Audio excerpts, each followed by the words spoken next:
Welcome to World History Notes. I'm studying the Cold War.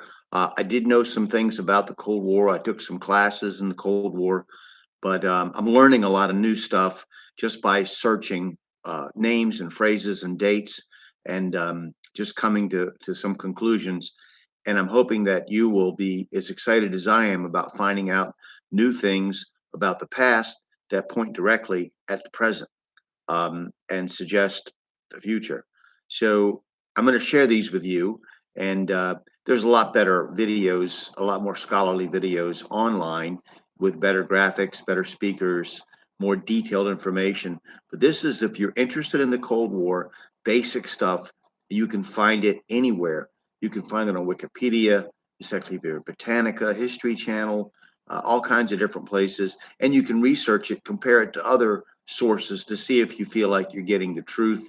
And then always be aware when you're doing a search on the internet, if the sources you're reading all have the same phrasing, obviously they copied from each other. Exactly, if they do the exact same phrasing, but you can find different sources that say a left-wing outlet or a right-wing outlet, a neutral outlet. They all kind of to confirm what you're reading.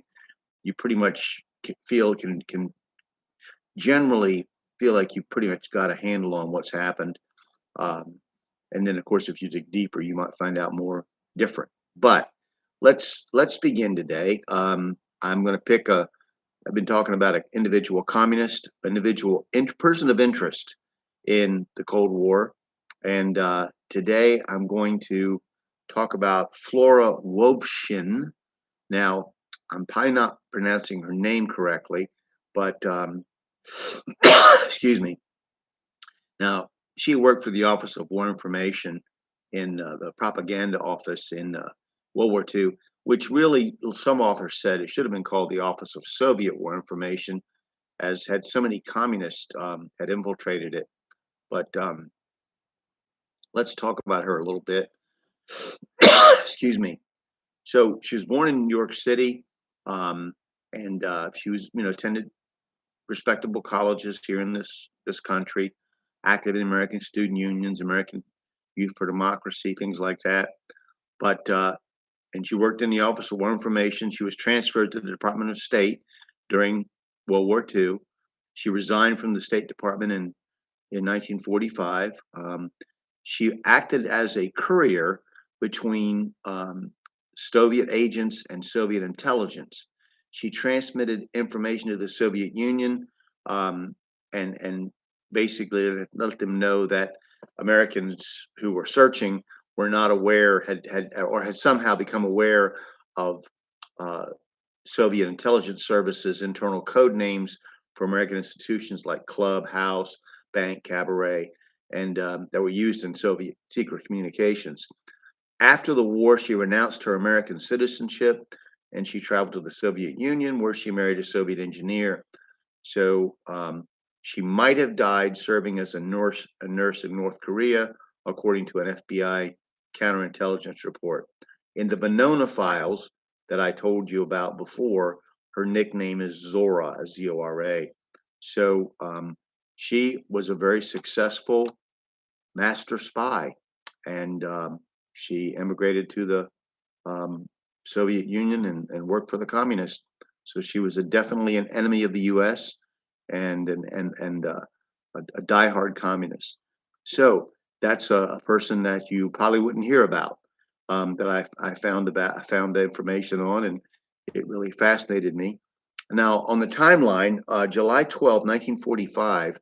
I think the British did something that was symbolically representative of how riddled their government was with Soviet agents. Now, the British Army honored the Soviet military in a ceremony under the Brandenburg Gate in Berlin. Now, this was an honorable thing to do, seeing as how brave Ivan was. Now, Ivan is the nickname for the Soviet soldier, like G.I. Joe was for the American. The Soviets bore the brunt of fighting against the Germans, destroyed more German divisions, and killed more German soldiers than any other Allied army. They lost 20 million of their citizens in what they called the Great Patriotic War. But that did not mean that the Soviet Union was not a menace to the world. Acting as representative of King George VI, Field Marshal Bernard Montgomery awarded Georgy Zhukov, the Soviet general, with the Grand Cross of the Order of the Bath. Konstantin Rokossovsky was made a Knight Commander of the Order of the Bath, while Vasily Sokolovsky and Mikhail Malinin were made Knights Commanders of the Order of the British Empire.